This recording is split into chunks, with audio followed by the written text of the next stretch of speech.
My name is Amara and I am 17 years old. But I seem to be the only one who believes that. Don't get confused just yet. I'll tell you everything, and I'm sure you'll agree with me too. Before you do that, though, click subscribe and like this video. I might just appear in your dreams tonight if you don't. Okay, let's go. I remember that I was 15 when my parents relocated to America from India. My dad was quite rich, so we lived in the richest neighborhood in the city, and I was attending the most expensive high school. My parents gave me and my little sister everything we wanted, but my little sister got more because, well, she was my dad's favorite. I was 3 years older, but she was smarter. I envied her when she got all the praises, but I was more interested in partying and shopping with my friends. One time, I was at a party when I had an exam, and my dad called me and said, "If you don't do well in school, I'll not include you in my will." Let's just say I failed so bad that I had to change schools. My new school was cooler than the first. There were hotter boys and sassier girls. If I didn't come from a rich home, I would have felt like a loser, but I got along just fine. I didn't tell you, I'm a great dancer, right? Well, I'm such a badass that I became the captain of the cheerleading squad. I know I already said the boys at this school were super hot, but if there's a word that can be used to describe someone who is way hotter, then you can insert it here for Greg, the captain of the basketball team. We started dating after he walked up to me one day and was like, "Hey, I love your birthmark and I think you're really cute. Want to hang out sometime?" That was the beginning and end of that. Everything might have seemed perfect with me, but as an Indian, it was hard for me to pronounce some English words correctly. I once pronounced bicycle at my former school as bicycle, and it made everyone laugh and make fun of me for about a week. I started taking special English classes, but to avoid embarrassment at my new school, I just stuck with words I was confident of pronouncing or pointing to things I wanted to talk about. At first, my friends thought I was weird, but they got used to it. But I was quite comfortable with Greg, so I didn't mind making those mistakes around him, as he seemed like he didn't care about it. Greg and I spent a lot of time going to the movies, arcades, and live concerts. We were almost inseparable. In fact, you can't see me anywhere and not find him close by or something. We were the perfect couple, and everyone wanted their relationship to be like ours. Once, while we were hanging out, I told him I would like to live with him on a remote island and have twins with him. The thought of a life without Greg in it always made me cringe. Then, a new girl showed up. Her name was Lucy, and she was very pretty. You can call it jealousy, but on her first day of school, everyone in class was like, "Ooh, she's so hot," and it made me uncomfortable. One day, she came up to me and said, "Hi, Amara, I heard you're the cheerleading captain. When can I come for tryouts?"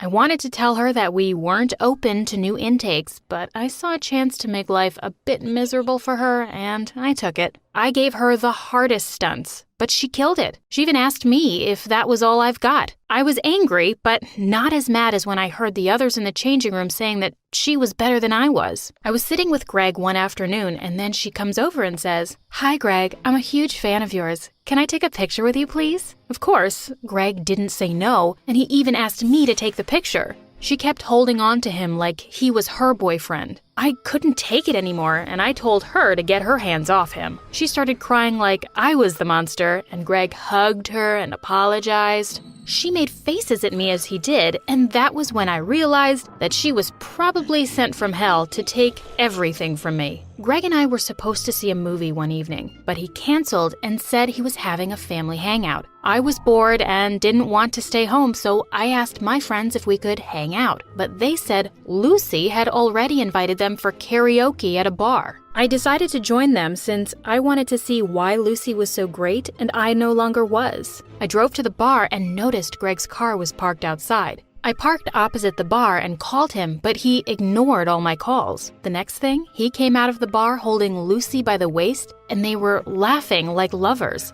I got out, and when Greg saw me, he froze.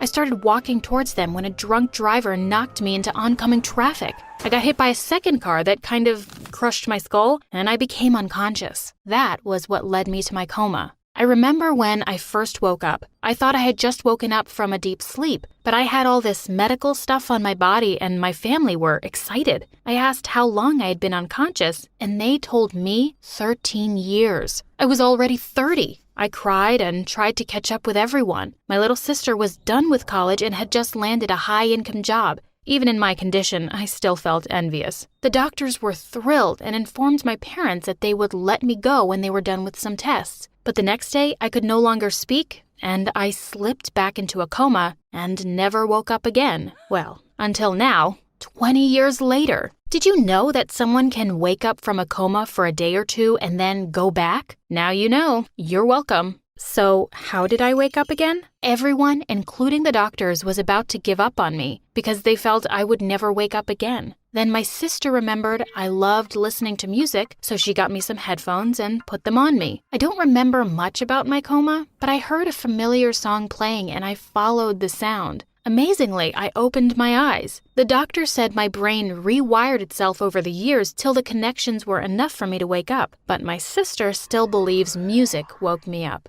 Did you also know that people waking up from a coma and speaking a foreign language fluently is an actual thing? Yeah, it's called bilingual aphasia. It happens when one area of the brain that knows a language is damaged, and meanwhile, another area remains untouched. I could hardly speak my native language, and when my sister kept talking to me in our language, I couldn't respond. I spoke to her in English, and I was shocked at how fluent I was. I tried pronouncing the words I used to find difficult, and it was so easy. My parents weren't there, and when I asked, I found out they had died 5 years back. My dad had left me a lot of money, but most of it had gone into my hospital care. My sister was married and had 2 grown kids. She looked way older than I remembered her, and I even mistook her for one of the nurses when I first woke up. At that moment, I felt so bad for envying and resenting her over the years, because she ended up being the only one who stuck by me through the years. I was discharged from the hospital after a few weeks and placed under therapeutic care at home. So I went home and the first thing I did was to look in the mirror. I almost jumped out of my skin when I saw my reflection. This isn't me. Tell me it's not true, I said. I had the body of a 47-year-old, but my thoughts were just like when I was 17. Well, I told my therapist about it and she called it post-coma.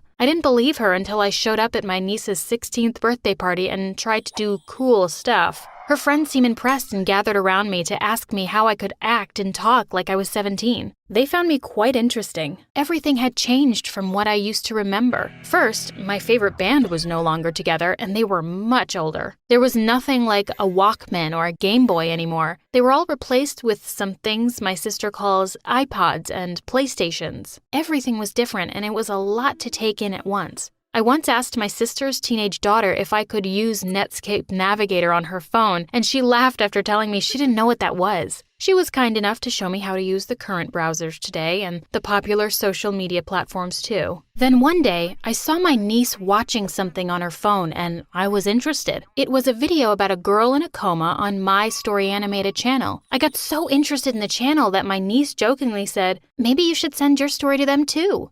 I bought the idea and contacted them immediately. They were thrilled to hear my story. Plus, here's a secret.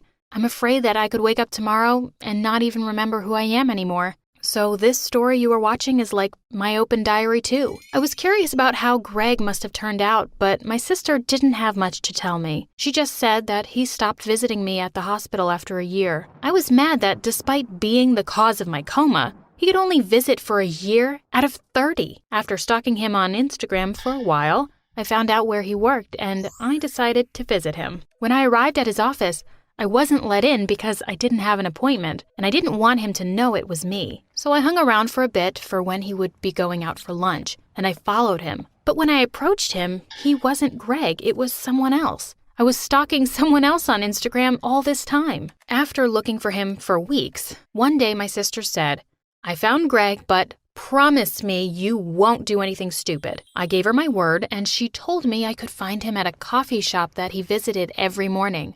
I went to the coffee shop the next morning, and I had to keep checking the picture she showed me to make sure I didn't miss him. When he saw me, he didn't recognize me at first, until he saw the birthmark on my cheek. It was like he just saw a zombie. We sat down to talk for a little while, and I asked him why he cheated on me and didn't even come to see me at the hospital again. He was shocked I was still holding on to that memory after so many years, but he apologized and asked us to meet again the next day. The next day, Greg didn't come around, and it was like that for weeks. It was then I knew he had stopped coming to the coffee shop because of me. It hurts. My sister told me to let go since he already apologized, but I wasn't going to end 30 years of a coma with just, "I'm sorry" from the guy who caused it. But no one was willing to give me any information, not even the coffee shop where he had been going for years. I gradually slipped into depression because, although he had matured and was older than what I could remember, my 17-year-old mind was still in love with him. My sister had to sign me up for personal counseling, as I was always sad. Personal counseling helped, and I became stable again. I wanted a job, but I needed a diploma for that.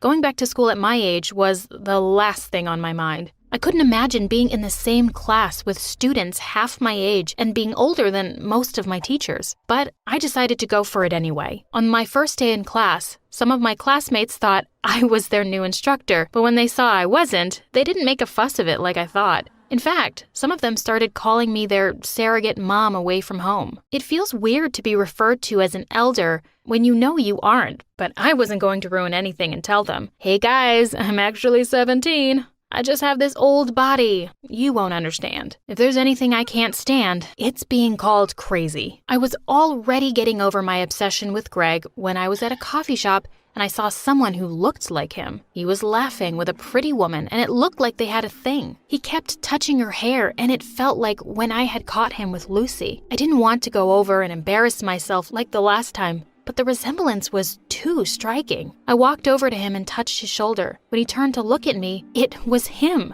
His look of surprise quickly dissolved into a frown, and he asked if I had been stalking him. I was about to respond when I noticed the ring on his finger. I wondered why I didn't the last time we met. Now, I know he could have moved on, but I was mad that he was so comfortable to settle down after abandoning me at the hospital. I called him a monster and left after giving his date a hateful look. Correct me if I'm wrong, but Facebook is like the easiest place to find someone. At least, that's what one of my classmates told me, and it worked. I found Greg's profile and I went through his posts with one agenda: to find out more about the woman he was with because I thought she was his wife. But I wasn't only shocked to find out that he was cheating when I saw him, I found out he was married to Lucy. The shock turned into rage when I saw they had 2 teenage boys and they looked perfect. That should have been me. I found Lucy's page too, and I had to stop myself from commenting nasty things all over her pictures. 30 years later, and I still want revenge. I remembered the lady at the coffee shop and an idea struck. I thought it was going to be difficult because I thought Greg wouldn't come to the coffee shop again, but fate was on my side. I didn't see him there for a few more weeks, but he came around with the same woman. I held up a menu so he wouldn't notice me, and I took a video recording while they were French kissing. It was the perfect moment. I didn't open my Facebook account with my real name or pictures, so I was quick to upload the video and I tagged Lucy and Greg. I captioned the post as, "A cheater never changes" at Greg, and "What goes around comes around" at Lucy. The post had hundreds of views and comments, including hateful, sad ones from Lucy and Greg. I finally got my revenge. Revenge. Revenge. Hi there, I'm Rachel, and boy do I have a story for you. My algebra teacher, Mrs. Fritz, read my text messages out loud to the entire class, and she absolutely ruined my life. The thing is, these texts were not your typical day-to-day messages between a mother and daughter, or girl talk among friends about the cutest guy in school. I'm talking relationship-ending, secretive, and juicy stuff I hoped no one would ever find out about, especially my best friend Anna. It all started one day in the 4th period.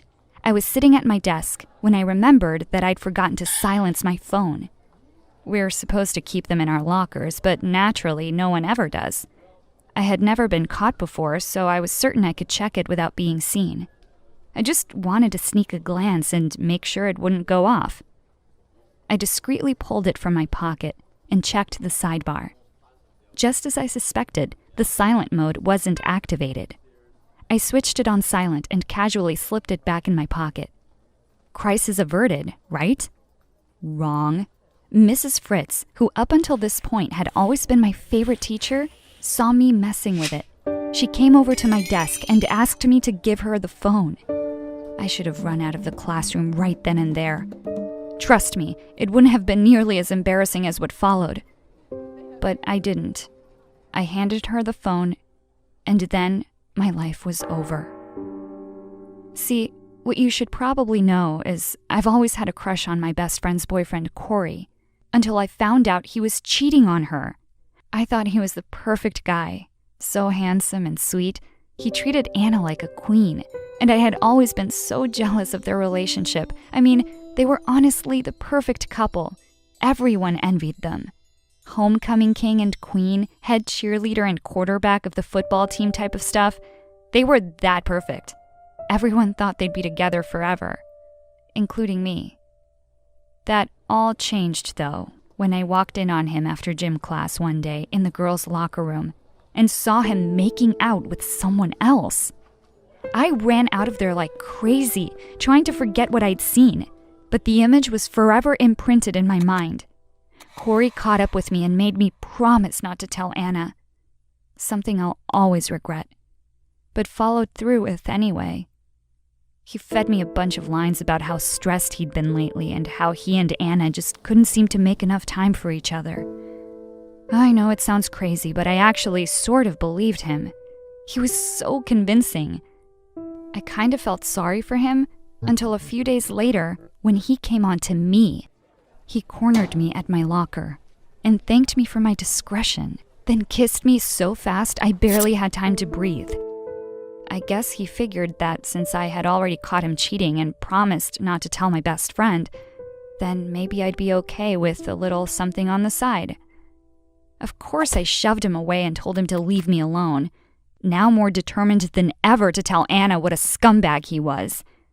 And yet, I never could muster up the courage. I mean, she would hate me. Best friends aren't supposed to keep secrets from each other, especially secrets like these. I was really hoping she'd find out on her own, catch him in the act sort of thing. Then I wouldn't have to be the bearer of bad news. Anna and I hung out dozens of times after all of this, and I never said a word. My guilt was eating me alive, but I couldn't tell her. Whenever I saw her and Corey together, I literally wanted to puke, but I had to keep the ruse. There was no turning back now. I had come to be pretty good at hiding the truth. Well, that was before Mrs. Fritz snatched my phone and ruined everything. "Let's see what couldn't wait," she announced to the entire class after taking my phone, and then clicked on the last message I received, which was from Corey. My classmates heard everything, and I really do mean everything, including Anna, who was sitting right behind me. I didn't dare turn around. She found out about my feelings, how disgustingly perfect I always thought they were, how much I used to like Corey, what happened in the locker room, and how I promised not to tell. And the kiss. I was mortified. While she was reading the message, Mrs. Fritz herself looked shocked, probably wondering how I could do such a thing. I looked at Anna, and her face was red. She seemed angry, and like she was about to cry. I will never forget the look she gave me in that moment. She must have felt extremely betrayed. I couldn't take it anymore. I ran up to our teacher and tried to grab my phone out of her hand, pleading with her to stop, but she kept on reading. How could a teacher be so cruel? I mean, didn't she understand that every word was just adding to my humiliation? The boys in the class were laughing at me. The girls were whispering in between gasps. She gave me back my phone the moment Anna left her seat and stormed out of the classroom. The damage was already done. My big secret was out. I knew in my heart that there was no way I would ever recover from this.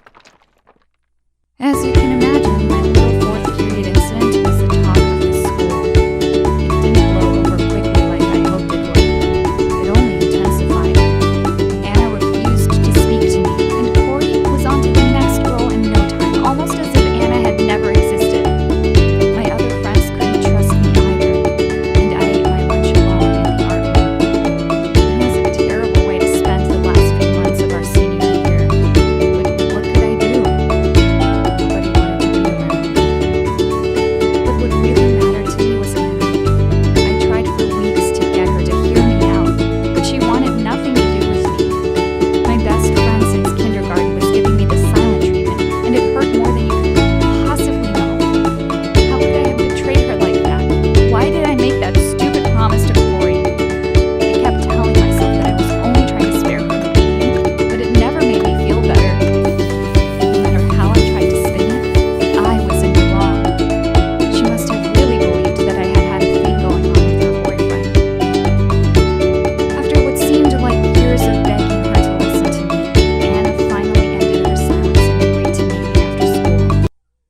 took a lot of convincing to get her to meet me, but it was nice to be able to talk to my best friend again.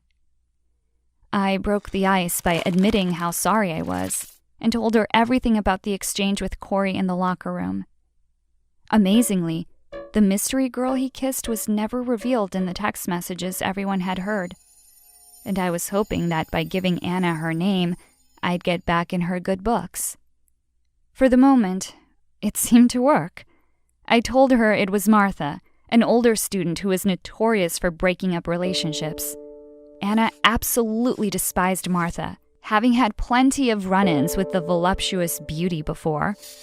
They can have each other, she told me. And I was so happy to see that my best friend was coming to her senses. She didn't need Corey and would be much better off without him. Once a cheater, always a cheater. Besides, graduation was coming up, and pretty soon he'd just be a bad memory. I could tell things were starting to shift between us, and that my best friend was back.